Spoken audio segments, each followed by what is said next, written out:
ছয় জনগোষ্ঠীয়ে যিটো আন্দোলন কৰিছে মই ভাবোঁ ছয় জনগোষ্ঠীৰ আন্দোলনটো জেনুইন আন্দোলন আৰু আটাইকেইটা ছটা জনগোষ্ঠীয়ে ট্ৰাইবেল বৈশিষ্ট্য সম্পূৰ্ণ আছে কিন্তু অসমত এই ছয় জনগোষ্ঠীৰ আহোম জনগোষ্ঠীৰ দুজন মুখ্যমন্ত্ৰী হৈ গ'ল হিতেশ্বৰ শইকীয়া হ'ল আৰু আনজন কোন হ'ল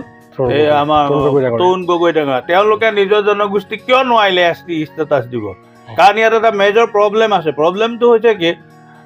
আমাৰ যিবিলাক অলৰেডি